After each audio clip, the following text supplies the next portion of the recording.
Hello students, welcome back. Today we are going to discuss one more concept from sexual reproduction in flowering plants. The concept is outbreeding devices and pollinating agents. Let's see the outbreeding devices. What is meant by outbreeding devices? It is defined as the mechanisms to prevent self-pollination and promote cross-pollination to overcome the problem of inbreeding depression. It has been observed that continuous self-pollination or autogamy results in inbreeding depression and plants become weaker over the generations.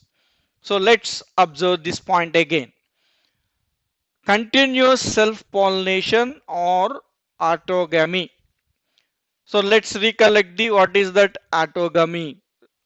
Pollination within a flower. That means the pollen grains of the same flower fall onto the stigma. That means there is no any genetic variation during autogamy. So as a result,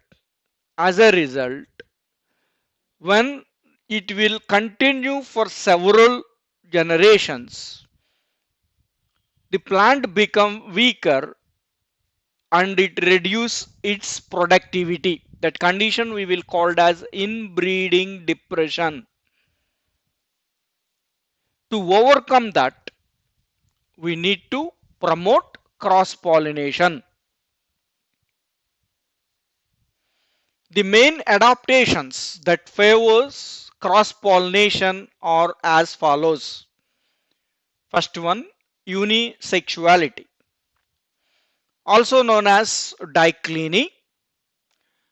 The male and female flowers are present on the same or different plants.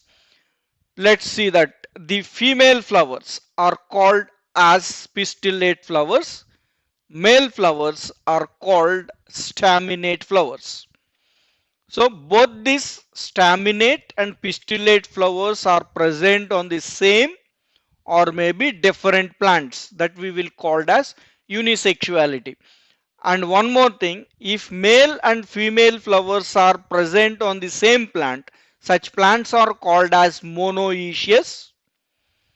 If male and female flowers are present on different plants, such plants are called as dioecious plants. Examples for this unisexuality: papaya, palm. Papaya and palm are dioecious plants. Maize and castor, these are monoecious plants.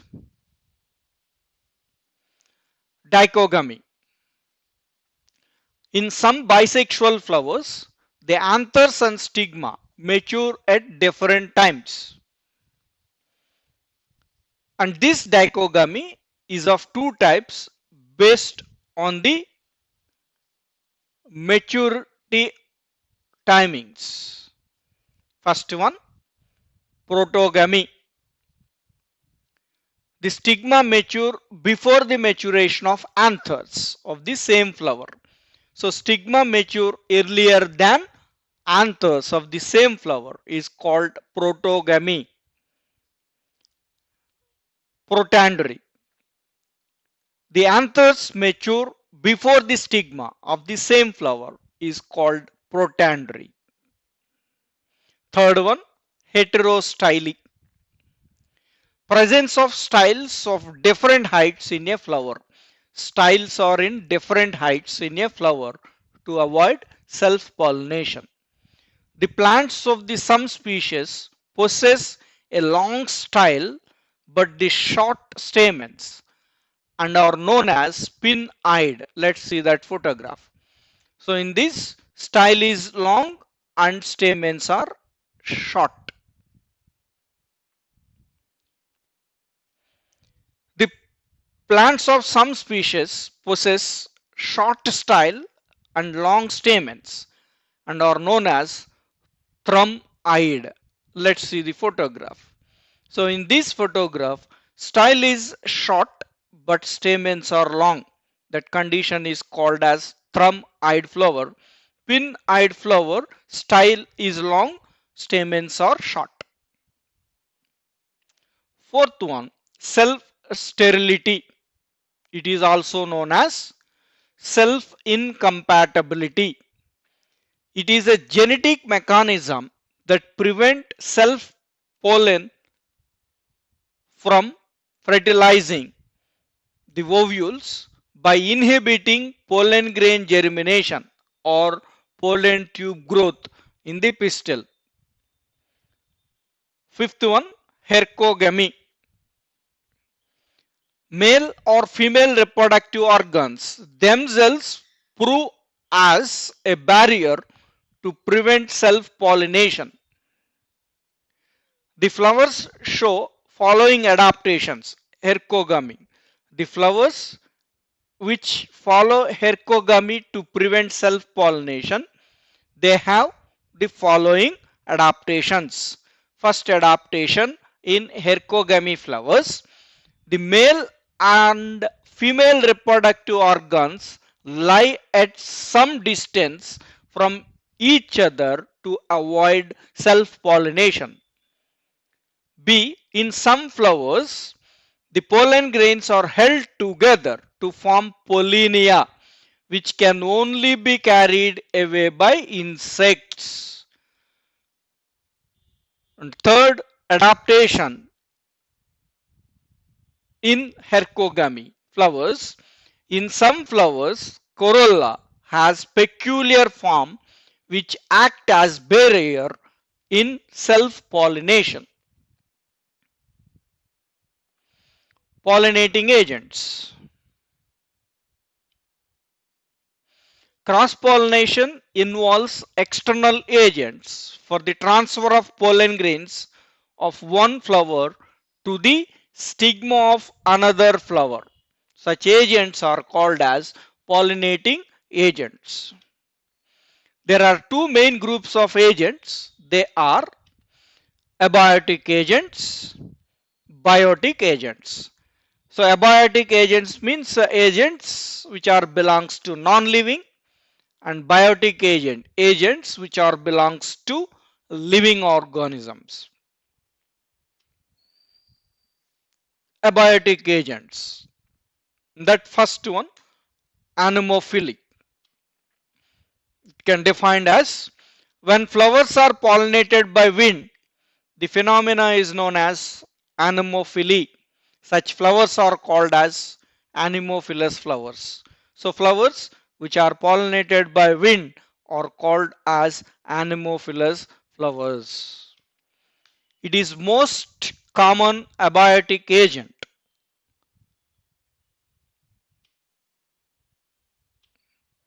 The characteristic features of anemophilous flowers are the flowers are small and inconspicuous with long and versatile stamens.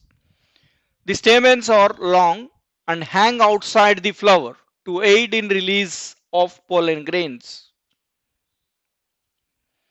The stigma are large and feathery, exposed outside the flower to trap the pollen grains.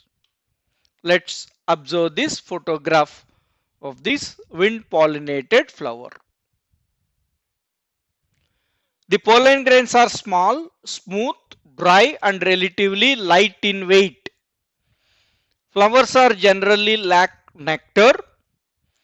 The pollen grains are produced in huge quantity due to high wastage by wind. Example, for this point, a single flower of Cannabinus sativus produces 5 lakhs pollen grains. Why this many number of pollen grains are produced by a single flower? Because the wind pollination leads to wastage of more pollen grains. That's why they can produce more number of pollen grains. Other examples for this wind pollination: coconut palm, date palm, maize, walnut, oats, grasses, and most temperate trees show wind pollination. Second abiotic pollinating agent is hydrophily. It can be defined as when the pollination takes place through the agency of water is known as hydrophily. Such flowers are called as hydrophilous flowers.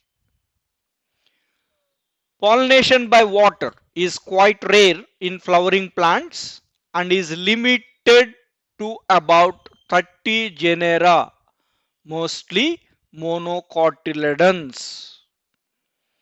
All aquatic plants are not hydrophilous.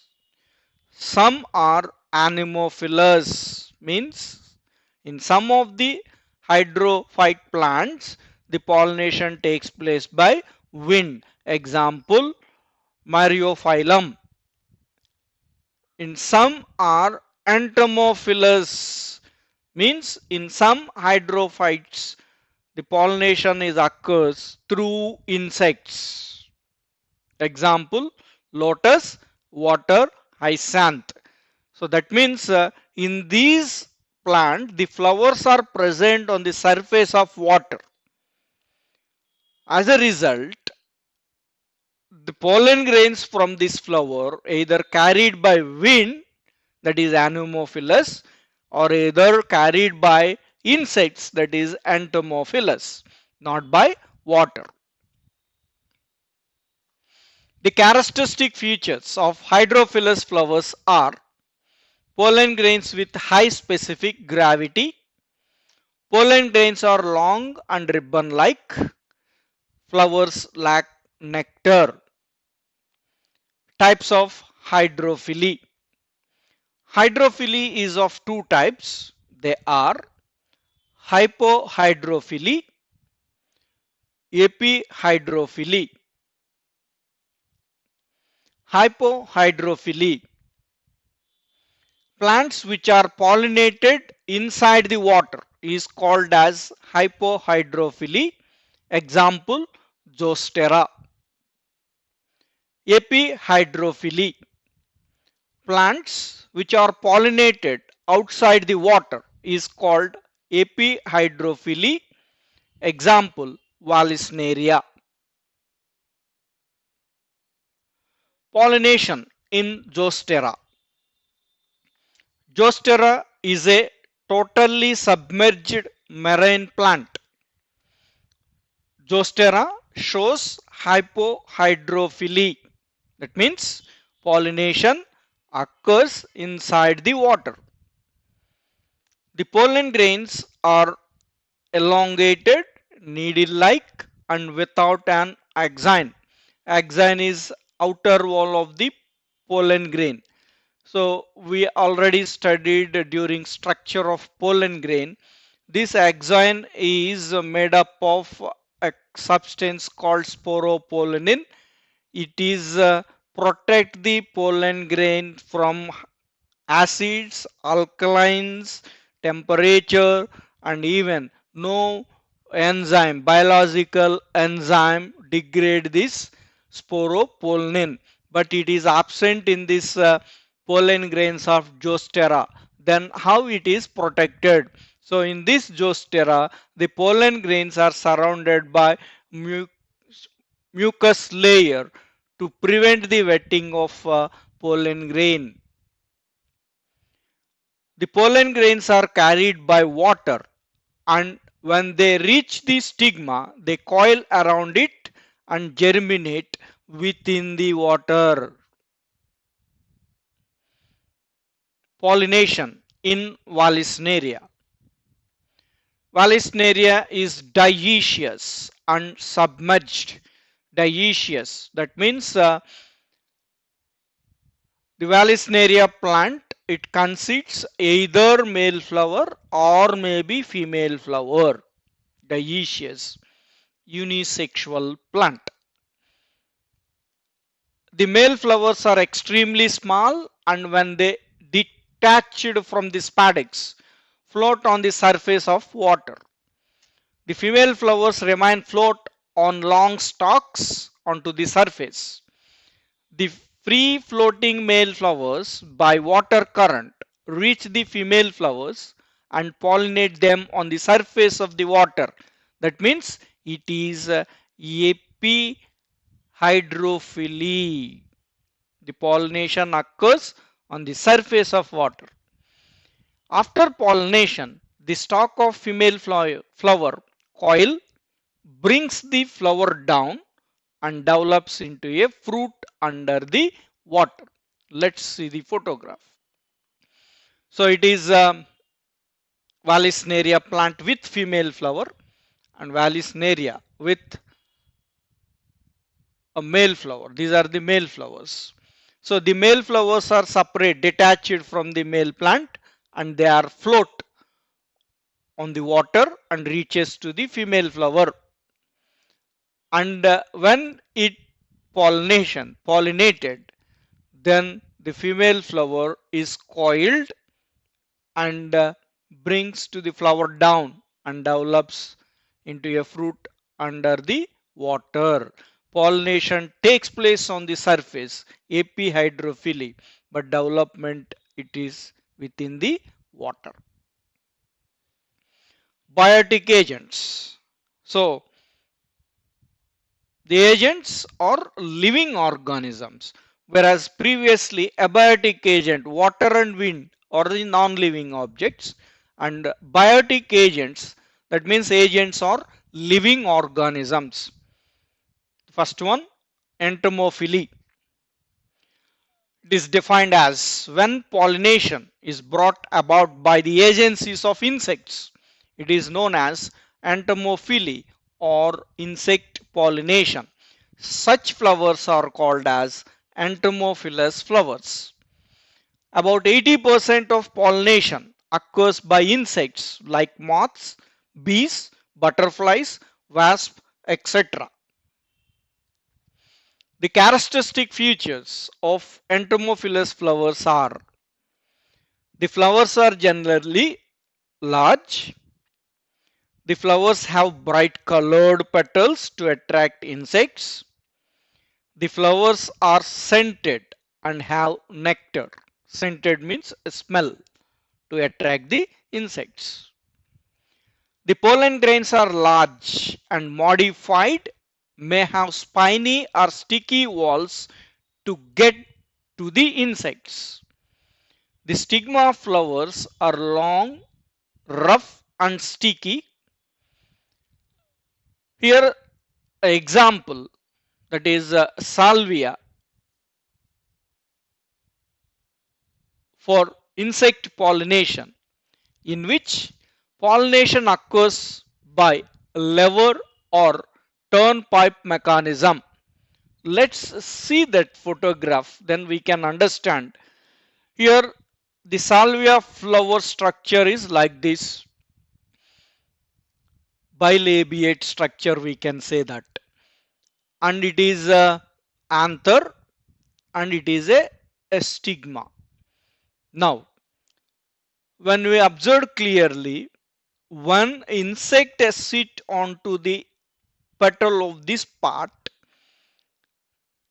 it has some weight. As a result, the upper portion will bend and touches to the body. As a result, the pollen grains present on this anther attaches to the body of insect. When it visited to the nest flower, the pollen grains which are attached onto the insect body are pollinated with the stigma. This type of mechanism is called as lever or turnpike mechanism. Ornithophily. It is defined as when flowers are pollinated by birds, the phenomena is known as ornithophily. Such flowers are called as ornithophilous flowers. The characteristic features of ornithophilous flowers are: The flowers have large amount of nectar. The corals are tubular or funnel shaped to the enable birds to sip the nectar. Corals nothing but petals. Strong colors of petals like red, yellow and blue attract birds from a long distance. Examples for the ornithophily: red silk cotton, Erythrina, Bignonia, agave. The photograph is like this. So here the red colored petals or corolla, they are tubular or funnel shaped that facilitate the bird to sip the nectar easily. While sipping, the pollen grains are touched to their beak. Third one, Chiropterophily. It can define as when flowers are pollinated by bats. The phenomena is known as Chiropterophily. Such flowers are called as Chiropterophilous flowers.